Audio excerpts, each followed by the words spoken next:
Meqenëse të më shqetësove kur the që kanë arritur të marrin bileta nga polakët, a është kjo në kundërshtim me ligjin, a mund të sjellë kjo ndonjë problem edhe mbase ndonjë ndëshkim për ekipin tonë, sepse thuaj që është e përcaktuar që vetëm 5% jepet për tifozët miq. Jo, nuk është kundërshtim me ligjin, sepse nuk bëjnë në shkelje, bleni biletë futen në stadion. Problemi i madh është që do jesh mund të shkosh ti me ngjyrat e flamurit kombëtar, me fanelat e gjitha, në një moment që presim që kombëtaria të bëjë gol, nervat dhja se janë në stadiumet dhe aty mund të ketë probleme. Atëherë ne duhet të shmangemi. Federata Shqiptare e Futbollit ka dhënë një njoftim zyrtar ku thotë kujdes kur ecin në qytet, sepse në qytetet më dha ndodhin edhe vjedhje, ndodhin dhe epizode ndryshme. Ai shumë kur janë ndeshur me uniformën e ekipit ton kombëtar dhe mund të Varshavë e madhe. Unë këtu jam në qendër të Varshavës dhe kam parë shqiptarët e parë që kanë ardhur, pak që ditën e djeshme.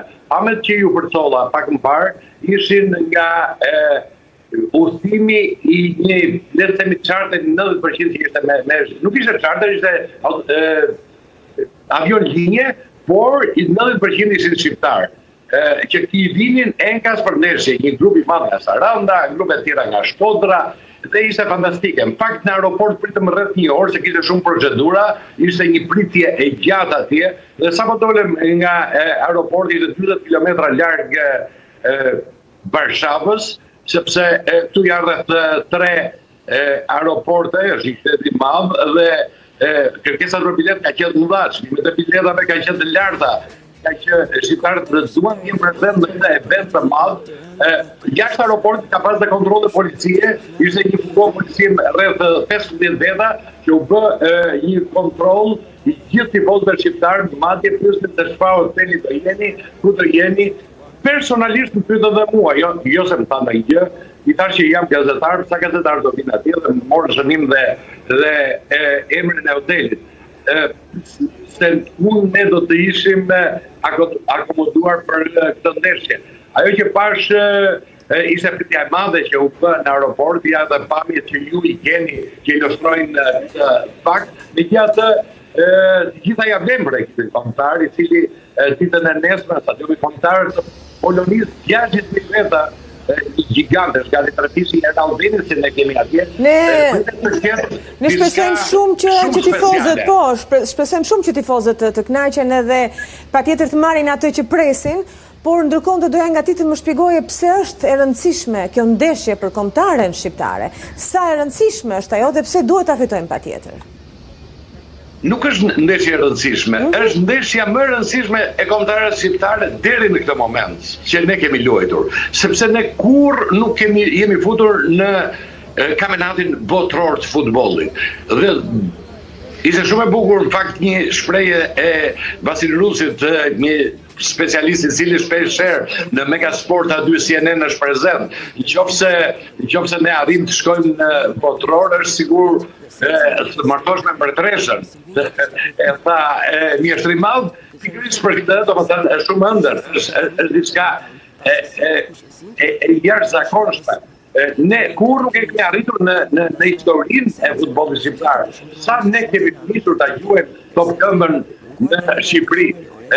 Pra, ne do të quajmë me Poloninë dhe nëse fitojmë me Poloninë për 90 minutë, ose në kohën shtesë, ose me 11 metra me penaltit, atëherë do të luajmë përballë Ukrainës dhe Suedisë. Çifte tjetër. Pra, do të jenë, kjo është gati si një gjysmë finale për të vajtur te finalja e madhe, por që të shkojmë atje do shumë punë, do shumë nerva, sepse ndeshja është shumë e fortë. Shqipëria kurrë nuk ka qenë në një kampionat botror. Kemi arritur të jemi 2 herë në kampionatin evropian dhe kjo është historike vitet e fundit. Ne tani mendojmë që duhet të shkojmë dhe të pretendojmë që të jemi në kampionatin botror dhe të ishte fantastike nëse arrinim diçka të tillë. Por dihet që Polonia ka qenë prezente në kampionatet botror me futboll, me Bonjek, me Lato, me Bonjek këy fundit ishte ylli i Juventusit bëri një deklaratë ku tha, nëse Shqipëria do na eliminoj për futbollin polak do të jetë një katastrofë. Dhe natyrisht polakët janë favorit, ne jemi outsider, por futbolli njeh gjitha, ne mund të bëjmë çudin, e bëm në Serbi, e bëm me ekipet mëdha, lam serbët pas, por mungesa e madhe e Rej Manajt, autorit golit, herojit të Leskovacit, në ditën e nesërme do të jetë dhimbje koke për trajnerin Silvinho. Gjithsesi, ne do kemi alternativa tjera, mund të bëjmë zgjedhje tjera, djemtë janë lojtarë që luajnë klubet e mëdha europiane, kanë performuar në mënyrë shkëlqyer sallonet europiane, prandaj presim mbase edhe aktivizimin e Ernest Murçit ose lojtarë tjerë të cilët megjithmonë kanë treguar vlera dhe e duan shumë panelën kuqezi. Le të jemi edhe pak realist tani edhe të lëmë edhe ne atë dëshirën e madhe të fitores së Shqipërisë të ditën e nesërme, sa e rrezikshme është vërtet Polonia, Altin, sa mundet të rrezikojë që të na i rëmbej fitoren dhe ne të dalim të mundur që andej. Këto janë misterat e futbollit, bukuritë e futbollit. Janë me qitra njerëz që janë këtu, që kanë ardhur nga Shqipëria, nga vende të ndryshme, kam takuar ditën e djeshme shqiptarë që vinin nga çdo cep i Europës për të marrë pjesë në këtë event të madh. Pagojnë mira euro që të vinë këtu. Shpenzimet janë të mëdha. Natyrisht vetëm për dashuri pa kushte, që është ekipi kombëtar.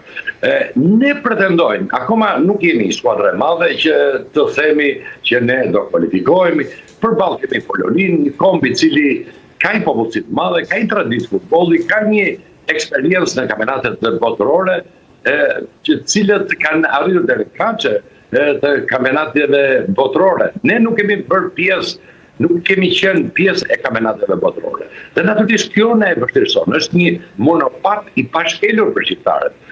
Dy sukseset historike, atë që tash pak më parë, ishin kampionati evropian, fillimisht me Xharin Debiasin 2016 në Francë, ku ne treguam që mund të bëjmë gjëra të mëdha, mund të realizojmë ëndrat tona të mëdha.